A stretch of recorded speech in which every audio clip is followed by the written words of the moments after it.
Hey everybody, hope all is doing well. Want to welcome you back to another video here on 2A Talking Tactical. Want to talk about a kind of a different subject today with everything going on around in the world. Want to talk to you about situational awareness. What is situational awareness?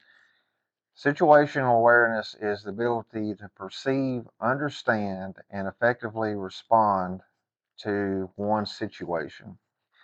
So with situational awareness, there are four levels. You can color code them: white, yellow, orange, red. White is going to be, I'm going to go out on a limb and say, white is going to be your basic civilian, everyday civilian. No offense, but the ones that are not aware of what's going on around them whatsoever. They have no worries in the world, have no concerns, whatever the case may be. Yellow, you're going to be relaxed, but you're going to be aware of your surroundings. You're going to be actively scanning, seeing who's around you, what they're doing, what's going on. And you've already kind of got in the back of your mind, if something does go awry, you can do whatever you need to be doing. The next one is going to be orange. You're more focused on what's going on around you. You're monitoring, you're watching a certain individual or a certain number of individuals or a higher stress level of maybe something that don't look right, don't sound right. And then of course you've got red, which is obviously something that's happening right then and there, and you're actively doing whatever it is you need to be doing, whether it be retreating, being a good observer, whatever the case may be. If it's a self-defense situation, then hopefully you're taking care of business or doing what needs to be doing. So, what all's going on in the world today? It's not a secret that we have people over here in the United States that don't belong here. A lot of them are here not for the good. They're here to do harm. There are people in our country that are from other countries that obviously do not like us. So one of the big questions is, well, if you don't like us, why are you here? Well, there's only one of a few reasons that they're here, and that's to cause turmoil. So some of you may be aware that I think this past week our higher ups found out about some type of a Russian missile satellite that can knock out our comm system that would basically leave our military sitting in the dark as far as radio communications and networking and the stuff that they use that we probably have no idea about or know very little about. So all that being said, uh, anymore today, you need to be aware of what's going on around you. You know there's people here. You don't know what they're doing. There's people with different agendas, whether it have anything to do with the conflict over in Israel, whether it has anything to do with, what's going on at the southern border. Last week, I believe it was last week, the FBI uh, thwarted a plan that was being planned by some different militia groups. I think one group was from Tennessee. There was another group from here in North Carolina, and I think there was one or two other states that there was connections to. So I haven't heard a whole lot about that. There's some talk back and forth about the conversations that were had between one of the individuals that was arrested, between he and an undercover FBI agent. So yeah, so all that stuff, obviously is going on. So with situational awareness, I can personally attest to having or I'm sorry, to having situational situational awareness. I'll spit it out here in a minute. Has helped me. And you may ask yourself, well, how has it helped you? So back in the fall of 2022, I went to work part-time for a pawn shop here close by to where I live. I do have a concealed carry. I carry everywhere I go anyway, but it's a pawn shop that sells not only, the normal pawn stuff, but also sells firearms. So I had been working there a couple of months, and in our area, our general area, about probably two counties west of us and a county south of us, there were some individuals, and I never heard whether or not they were all connected or not, but we had some individuals ramming vehicles in the front door or front wall of gun stores. One gun store that is in the county south of where I'm at got hit twice in basically 1 week. Their first one was October 31st, Halloween night, and the second one was November the 15th, so right at 2 weeks later. In between those two incidents at the one store, we had another uh, firearm dealer, same MO. They rammed a vehicle through the front door. That was on November the 8th. They got away with a lot of handguns, I think two or three long guns. And then again on November the 20th, there was another county that kind of southeast of me. They did the same thing. Pawn shop, they run a vehicle through the front door, and they were mainly focusing on pistols. Um, so working at the pawn shop, I was already kind of, I don't, on edge is not the word. I was aware of who walked in and out. I always pay attention to the way they walk in, what they're wearing. We had a policy that you were to remove any mask. This was after COVID, or when COVID was settling down or had settled down some. So you could not wear a mask, could not wear sunglasses.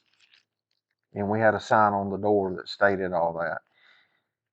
Well, because of my background and these other places being hit, obviously they had video surveillance of the incidents happen. Well, well, all of the videos that I watched were several black males, and they were either wearing hoodies or they were wearing heavy, like winter coats with the hoods on. And that was one of the things, I just paid attention to because of my background. So we're working one day, and three younger black males walk in the pawn shop, and the one I'm gonna refer to as suspect number one. He walks in, and you have to walk around. Some people call it a H frame or whatever, but it's a metal shelving system that we had our power tools on. He walked around that, and then the other two, suspect two and three, walked in, and they stepped over two shop vacs that we had between this H frame and a table that we had like chainsaws and stuff like that on. So them two stepped across, and they walk over to the gun counter and where we have our pistols. Well, suspect number one and two and three, they're all huddled together, and they're looking at the firearms that we had in the display case. Well, one of the employees, he's a younger guy. He walks over, and I guess just because of the way they were dressed, everything that had transpired in the weeks before this, I was very observant. Uh, Something didn't feel right, and it didn't look right. And I couldn't put my finger on what didn't look right, but it just didn't look right. So I was standing behind the counter. The gentleman that was the employee that was helping them, I think he got an uneasy feeling as well, because as they're looking at the firearms, he makes eye contact with me and gives me a look like something's about to happen. So, I'm already carrying, I did have a sweatshirt on at the time. So I'm standing behind the counter, behind a computer monitor, and I go ahead and I lift my sweatshirt up and tuck it between my firearm and my hip. So I'm watching. One of the other employees, he had come in from outside from a smoke break. He had kind of seen what was going on. There was an elderly female in there that come in quite often. He kind of helped her and kind of rushed her out because we were all getting an uneasy feeling. Well, so suspect number one, he asked the employee, he said, well, so what have I got to have to get the pistol? Just fill out the paperwork. He proposed it as he put it out there as a question. And employee number one told me, he's like, well, you got to fill out the 4473. We have to do a background check unless you have a pistol purchase permit. And he's like, yeah, I got one of those. I think it's out in the car. So they negotiated a little bit on the price. So the employee number two, the one that had been outside, he walks in, and I think the question was, well, would you come off of it a little bit if we paid in cash? And I don't remember what the answer was with that. But anyway, so suspect number two and three, they turn around. Suspect one walks back around the H frame and is walking out. And I'll call him suspect number three just for identification purposes.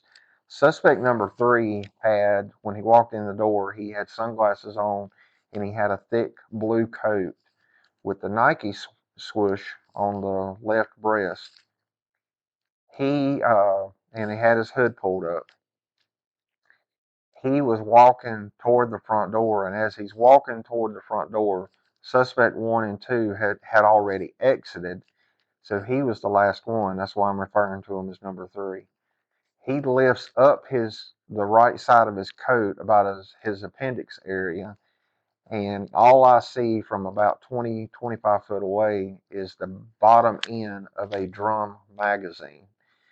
So I lay my hand on my firearm and am drawing, and about that he sees me, so he drops the coat and goes out the front door and goes to the right. Well, a few minutes later, suspect number one comes back in. He's holding a cell phone in his hand, and he comes up to employee number one, the one that was originally helping him, and asked him if he could use our phone. So he's like, yeah, you can use the phone. So he calls somebody, hands him the phone. So the suspect number one calls somebody, and all we hear is, are you okay? Please tell me you're okay. Okay, as long as you're okay. Hangs the phone up, hands the phone back to employee number one. Well, then he stands there, he spins around real slow, about, I don't know, maybe once, twice, looks at employee number one again. He said, can I use your phone again? The whole time he's holding his cell phone, which we thought was odd. Um, so employee one hands him the phone again. He calls somebody else, and then he hangs the phone up, and then he just stands there.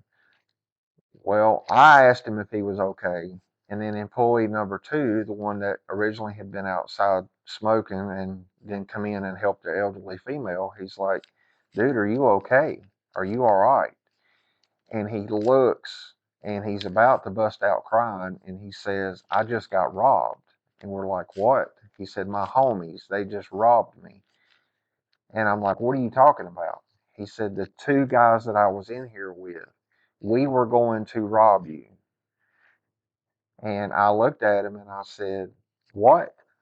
He said, we were going to rob you. And I said, okay. So I immediately get my cell phone and I call the police department.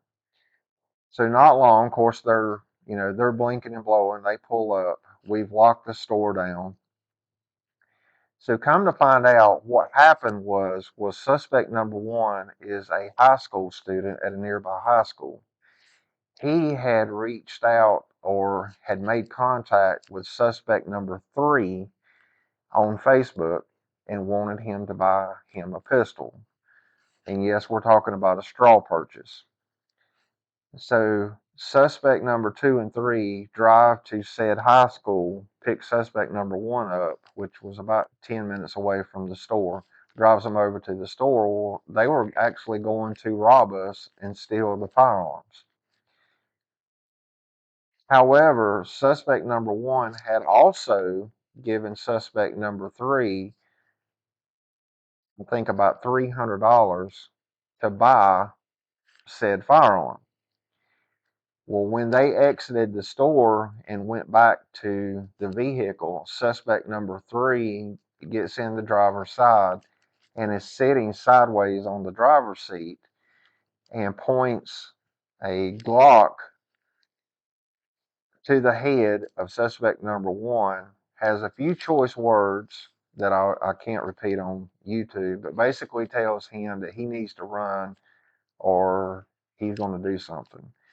Um, so suspect number one ducks and dives, and suspect number three and two's in the passenger seat.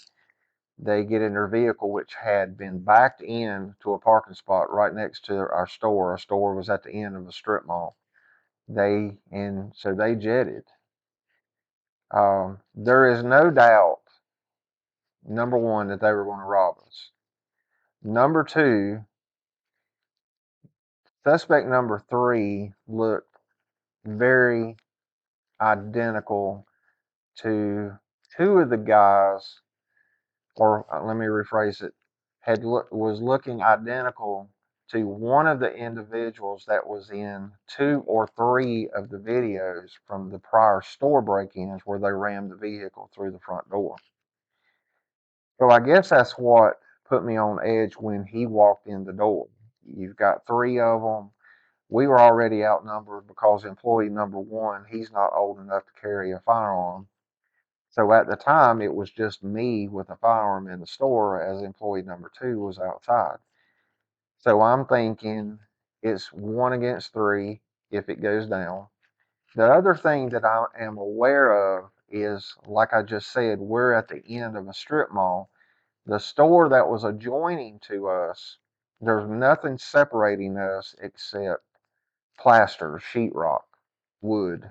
Um, it's not metal, it's not concrete. I do know that. So I'm already thinking if I have to start slinging lead, I had to be aware of what is behind. What am I shooting into? That's part of situational awareness. Know where your bullet is going to go if you were to miss or if you were to have over penetration. The last thing I wanted to do was for that bullet to go through the wall and hit an innocent civilian that had no idea what was going on. Um, I was kind of stuck, on what am I going to do? What am I going to have to do?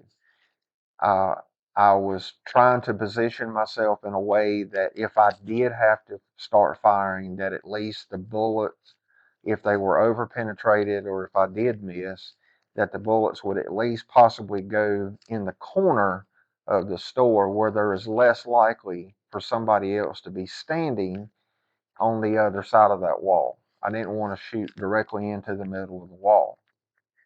So, um, So when I'm talking about situational awareness, I'm talking about a lot of different things. Know who's around you, kind of have an idea what's going on around you, and situational awareness is going to change based on your atmosphere. You're going to be less observant at home, or you may be less observant at home.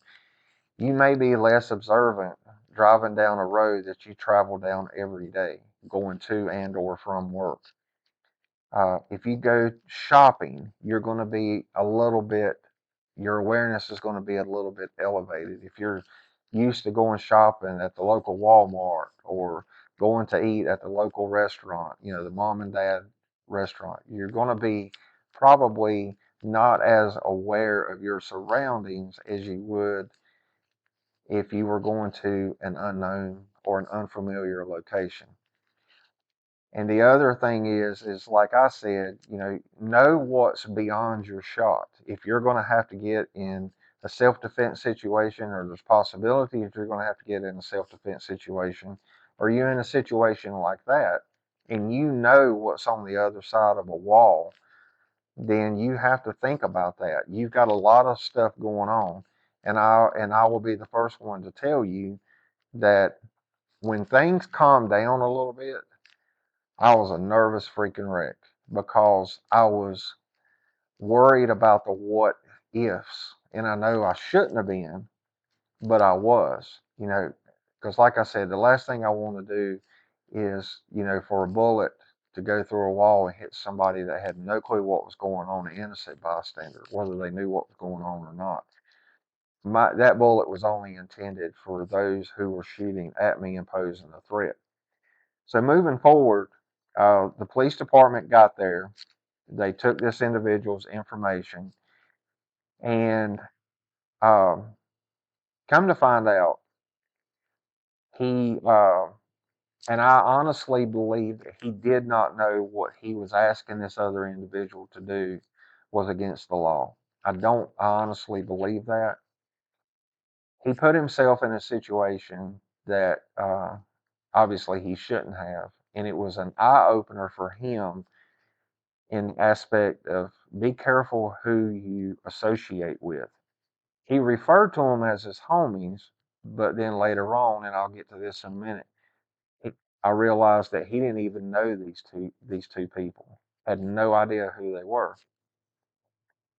So when the police department is done with him, identification had come out, took fingerprints because they did touch the glass. Once they got done, the investigating officer looked at him and said, "Okay, you're free to go." Well, he then says, "Well, I don't have a right. I rode with them." And the officer said, "Well, call your parents." And he said, "I can't call my parents. I don't want my parents to know." So, the kid he was scared. I mean, he just had a firearm put to his head. Um, he knew that they were about to commit a crime. I'm not exactly sure why the police department did not charge him. I know they did talk to him a lot and for a good amount of time, so I don't know what was said and what transpired. But anyway, they did not file charges on him. So I agreed to take this individual. I asked him, I said, "Where do you need to go?" And he said, "I need to go up the road." And I said, "Well, where's up the road?" He said, "About 10 minutes up the road." I said, "Okay, I'll take you." Well, the officer that was there, he knew me from having worked at the sheriff's office, and he said, "Are you okay with that?" And I said, "Yeah, I'm covered. I'm good." So as we're leaving the strip mall parking lot and waiting on traffic, I looked at him and I said, "Buddy, I don't know who you are. You don't know who I am." And I asked him, I said, "How old are you?" He said, "I'm 17." And I said, "Well, first and foremost, I'm going to let you in on something. You do not know how close you came from someone having to contact your parents and let them know that you've been shot and killed because you were doing something stupid." And he says, "What do you mean?" And I lifted up my sweatshirt and he saw my firearm and he's like, "Oh," and then a choice words and a choice word. And I said, "Yeah."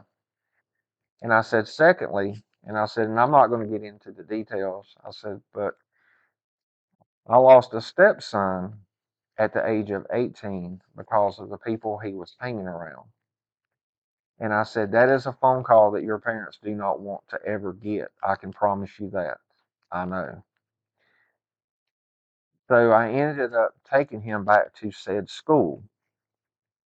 So right before he got out, I told him, I said, "Be careful." And did you learn anything today? And he said, yeah, I need to choose better friends and not do what I done. And I said, you're right. And I said, be careful. And he got out of my vehicle and walked off.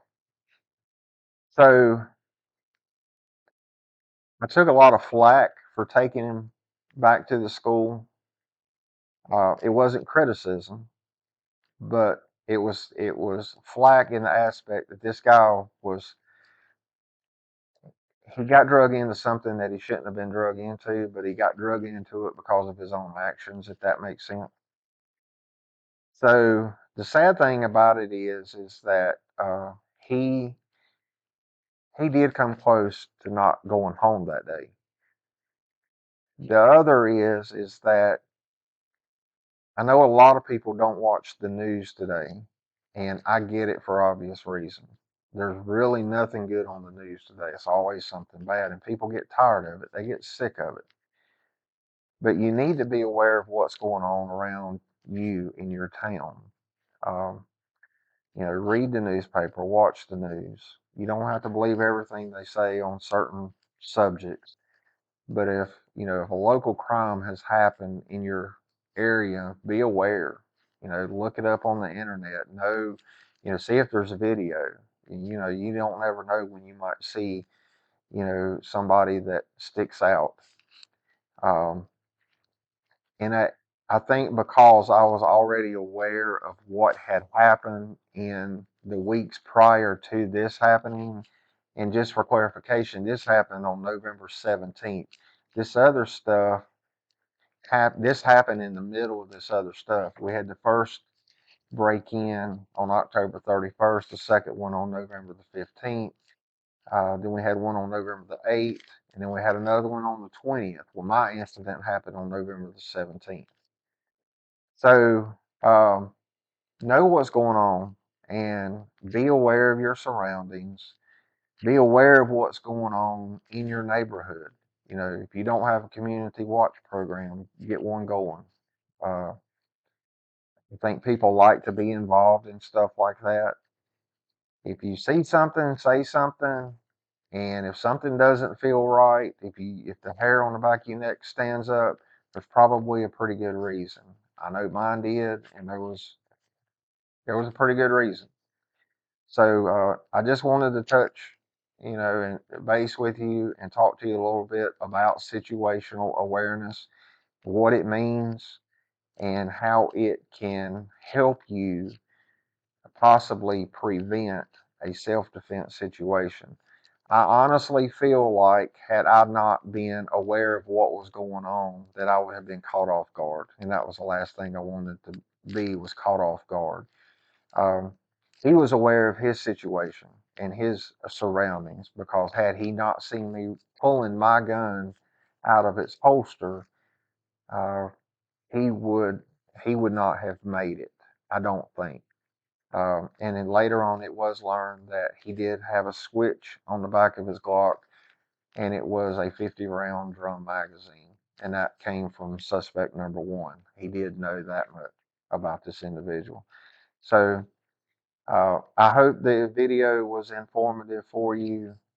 Again, as you know, my other video, I'm not here to scare anybody or instill fear. My purpose is just be aware of what's going on around you, and uh, always be prepared for the unknown. And if you enjoyed this video, please hit the like button. Please think about subscribing. I appreciate it. I want to thank everybody that's helped me here in the past few months.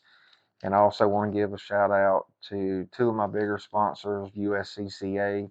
If you're interested in self-defense liability coverage, go look and check out my link. It's going to be down below. And also I want to thank Manus Dry Fire System. You can always practice in the comfort of your own home, your basement, outside, and you can even use it during live fire. So go check the links out and see what you might find something you like.